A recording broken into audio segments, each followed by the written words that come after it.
Hello, this is Dr. Garrison. This is the second in a series of lectures about writing and technology. If you'll recall from the previous lecture, we talked about how technology is an ideology, meaning that if you break the word technology down into its prefix and suffix, you get this idea of the study of techne as opposed to technology as an object, such as shoes or iPhones or tables and chairs, etc. So what we're going to talk about today is this question of how did that happen? How did we get technology as an ideology, and what is the process and the mechanism that creates that? So the second thesis for the semester is the following. It's that technology is an efficient evolutionary process. Let me say that again. Technology is an efficient evolutionary process. Let's break that down. Let's talk about efficiency and let's talk about evolution. The first one is this idea of efficiency. Efficiency in terms of technology simply means the following, that when we're talking about technology or the study of techne or the study of technique, we're breaking it down in terms of its means and ends. In other words, there's multiple ways to accomplish a given task, and technology seeks to always find the one that is most efficient, the most efficient means to get to a specified end. If you look at the image over here on the right, we can talk about it in terms of a metaphor. Displacement in physics works as follows. If you are here at point A and you're trying to get to point B, the blue line represents the distance that someone might have traveled that is extremely inefficient. The green line represents the displacement, which is the most efficient path from getting from point A to point B. Technology, at its core, always finds the most efficient means to a specified end. So the most efficient way to get from point A to point B. If we see this in application, maybe something like transportation, which is less metaphorical, then it's a question of how can I get from point A, let's say my house, to point B, my office, most efficiently. And if you're talking about a technique, there's multiple techniques that I can do or use to get to my office. I can ride a bike, I can ride a horse, I can take a wagon or a train, a helicopter, an airplane, a car, etc. There's a million different techniques that I could apply. Some of them are more efficient, some of them are less so. Obviously, if we're talking about crawling, that's a radically inefficient process. And something like flying a jet plane to my office would be a little bit overkill in terms of efficiency, and it would take me actually a lot longer to do so because there is no landing strip on ASU's campus. So, I almost always either do one or two things, as everybody does. Take a bike or a car. It's the most efficient way to get over a medium-sized distance, such as 10 to 15 miles, to get from my office, from home to my office. Now, the big question in terms of technology and efficiency is as follows. Is efficiency the driving goal of technology, or is it a byproduct? Andrew Feinberg argues that it is a byproduct. And he says, as an example, he says, if you go into an art gallery and you see all of the art has frames around them, we could not conclude that the purpose or the essence, the big word, the essence of an art gallery is framed. The frames are simply a byproduct of having art or photographs that you're displaying on the wall. And it's the same thing with technology. Just because there are efficient processes in technology doesn't mean that that is necessarily the end goal. Sometimes it can simply just be the byproduct of moving from point A to point B. We're trying to find a way to get from point A to point B more quickly. Talk about it in terms of the second idea, this idea of evolution. The best description of evolution I've ever encountered is that we can talk about it in terms of an algorithm. An algorithm is simply a set of rules to be followed. Evolution, when we think about it in terms of an algorithm or a set of rules, is more applicable to things beyond just simply biology. Obviously, we can talk about biological evolution. We can then talk about technological evolution. We can talk about the evolution of ideas. We can talk about the evolution of economic systems, things of that nature. But the algorithm for evolution can be boiled down to three processes, three rules, and that is diversify, select, and then amplify. So that you diversify in technology, the means of production. You select the one that provides you with the most benefit, and then you amplify that out into the population.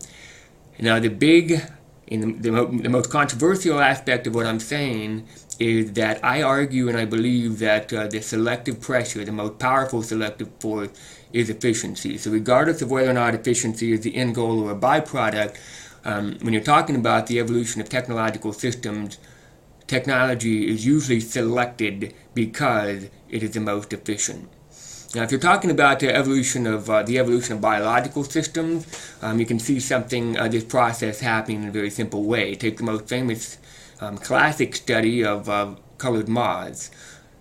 If you have white moths and you have black moths, in other words, the diversification within a population, the selective feature within evolution is which one is most fit for that environment. And during the Industrial Revolution, when soot was filling the air and covering the buildings, unsurprisingly, the black moths came to dominate the population they were selected for.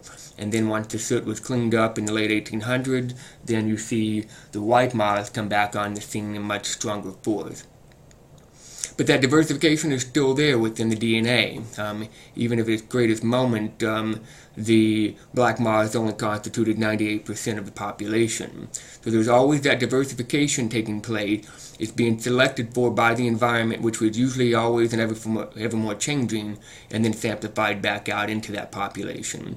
And we can see that with technology. A simple example is the classic story of Paul Bunyan, which if you're talking about the most efficient way to chop down trees and stack firewood, you can diversify the means of doing so. You'll select the one that typically is most efficient and amplify that back out into the population so that everybody does it. Paul Bunyan used an axe. I can speak from experience on this. I have a place up in New Mexico that we have to take care of firewood occasionally. You cannot chop down and cut and store and stack wood with an axe very quickly. In fact, it's extremely tiring and extremely draining, especially considering I don't have a lot of muscle mass to do so. But when you come along with something like a chainsaw, you can make short work of it. My father-in-law and I took down about 38 small aspen trees that were dead on our property in a matter of about 8 hours in one day. So you diversify the way of collecting firewood. You select the one that is most efficient, most often chainsaws, and then you amplify that out into the population. The vast majority of people who make a living or even extra money with firewood always use chainsaws, not axes. Let's take a look at a couple of examples of this, one of a biological nature and the other of a technological nature. And we'll see if we can't wipe out that distinction between what is natural and what is artificial. Here's the first example, something that I'm familiar with. I am a biker. I have a road bike. I've done a few triathlons, a few bike races, and a few duathlons as well. Now, when you think about a bike, the most common thing that comes to mind is something that has two wheels that are about the same size, covered in a rubber tube and a rubber tire, and with the frame, with the seat on the back, handlebars in the front, and gears and a shaft to power it. This hasn't always been the case. Makes sense. If you're talking about the evolution of the bike, there was a large amount of diversity within bike techniques. And you can see some of the examples here from this book. Let's see some of the images from here. The Social Construction of Technological Systems. You'll see that there's a number of different designs. This one, for instance, was trying to accommodate women riders who had dresses, and it doesn't work so well, but it's a sort of side saddle technique, very much like riding side saddle on a horse.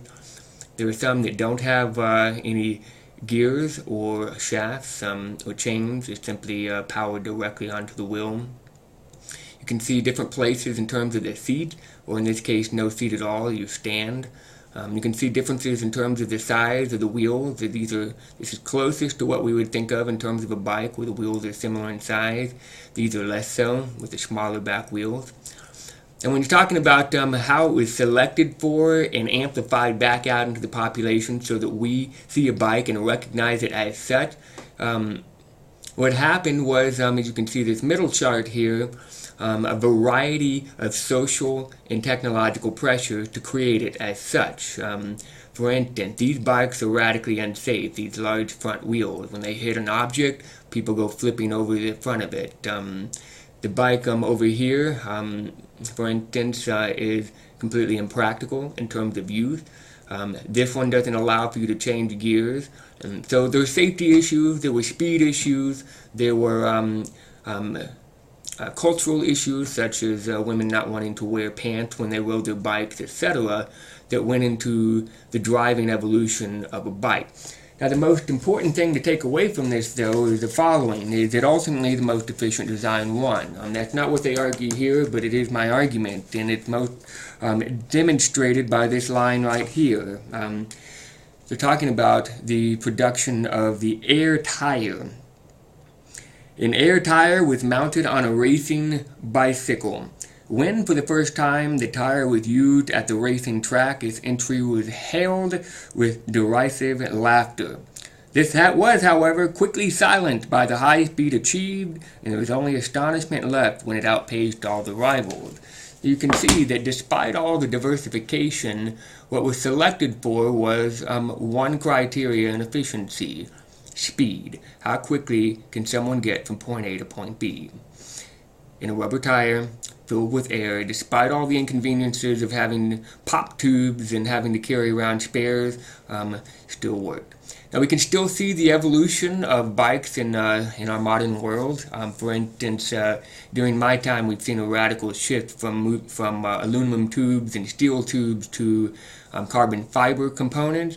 You're always seeing evolution within bike systems, but in general, if you go back to the way that it looked, that diversification is now focused on the components of a bicycle as opposed to the big question of what does a bicycle even look like.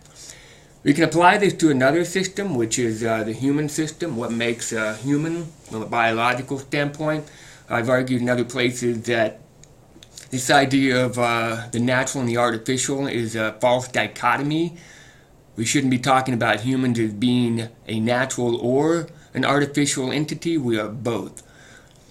Let me explain how that works. When we think of a human, we see something that is extremely inferior to most species, unsurprisingly. We are bipedal, but we're extremely slow. We have small guts compared to our primate species that we compared ourselves to. We have small teeth, which are not good for chomping into complex food matter. We have less hair, we have lowered vocal cords, which are good for choking. We have lean endurance muscle, but we're radically weaker than, say, a chimpanzee. And most importantly down here, by far, is that we have extremely large brains for our size that require a huge amount of calories to support. 20 to 25% of our daily caloric need, our basal metabolic rate, is used to power our massive brains. So when you think about what makes us human, if you look at it from a biological standpoint, we're radically inferior, radically weak, much weaker than chimpanzees. We have to have shelters to survive. We can't eat food without cooking it. We can't digest food without cooking it. We can't climb trees to escape very easily. As a former rock climber, I can testify how difficult it is. So there's a number of things that go into making us human, but you would think that humans are radically ill-equipped for survival, except we have one big thing, and that is we have our large brains that allow us to think symbolically and create language. And what does that mean in terms of this question of the evolution of technological systems? Well, it works like this. you'll see that the human species is the emergence of a techno-organic hybrid. So it works something like this. So if you look at a chimpanzee as a comparative data point, though we're not direct ancestors, they have relatively small brain sizes at 350 to 400 cubic centimeters. They do have sophisticated tool use. We've seen them poke sticks into ant beds and termite beds and things of that nature, and they can learn from other chimpanzee behavior, but they don't eat a lot of meat, and they spend most of the day sitting around trying to get enough calories to support their body sizes that are relatively smaller.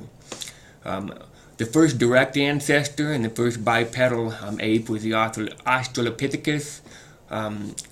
They were using those bipedal abilities not only to scavenge for meat, but also to still climb trees to escape during the night, and they were relatively smaller than a chimpanzee. And then you start to see something really interesting happen, that the size of our brains is directly corresponding to tool use. So there's a cyclical effect taking place, that larger brains allow for you to do something different with your tool use, which allows for you to unlock more caloric abilities, which creates a larger brain. A larger brain creates new technical or technique for accomplishing food gathering, which unlocks so on and so forth, and it goes on cyclically until we've reached our modern capacity of 1,400 cubic centimeters. If you compare ourselves to the Habilis and the Erectus, you start to see the emergence of stone tools. I have several in my office from an archaeological dig down in Fredericksburg, Texas, with my uncle several years ago from the Comanche Indians. And these early tools, Alderon tools and Acheulean tools, were used to unlock caloric ability. The big thesis that we're grappling with in this class is from Richard Wrangham's idea in Catching Fire, which is a controversial idea, but he argued that we have used fire as early as nearly 2 million years ago to allow us to unlock the caloric abilities of food that we wouldn't have otherwise been able to use. He argues, for instance, the following. He says that dietary shifts toward roots, meat eating, and meat processing thus can explain the growth in brains from a chimpanzee-like ancestor at 6 million years ago to the habilins around 2 million years ago. And from then on, the increases in brain size were more continuous. Homo erectus brain continuing to increase in size after 1.8 million years ago, averaging almost 950 cubic centimeters by 1 million years ago. And given the evidence and arguments I have offered that Homo erectus originated as cooks, the expensive tissue hypothesis suggests that their eating cooked food caused their brains to grow, and there's a corresponding reduction in gut sizes. Once cooking began, gut size could fall and the gut would be less active, both trends reducing the cost of the digestive system. So human beings are a direct consequence of this process of diversification, selection, and amplification. We diversify the means of food collection. We select the ones that are most efficient, whether that be use of tools or unlocking caloric abilities through fire use or using our bipedal abilities for scavenging. And then we amplify that back into the population, and it becomes a cascade of a cycle or a cyclical effect as we continue to do so until we get to these massive brain sizes that causes a huge headache when it comes to pushing them out of birth canals. One final note on that, I've watched this happen with my wife giving birth to my child, and I can confirm unequivocally that this is a massive trade-off to having big brains. Is that it is extremely difficult for a woman to push that baby out. My wife spent well over 24 hours trying to push Kendall out. Very painful, potentially very deadly. Alright, so let's recap really quickly. Technology is first and foremost an ideology. We're studying the process of techne, the logic or the logos, or the study of technique. And when we apply this to evolutionary systems, such as technology, then what we get is this process of diversification of means, the selection most often based on efficiency, and an amplification of that back out into the population. And we can see that in just about any technological history that we care to study. So I'm done for the day. Thank you for listening. Goodbye.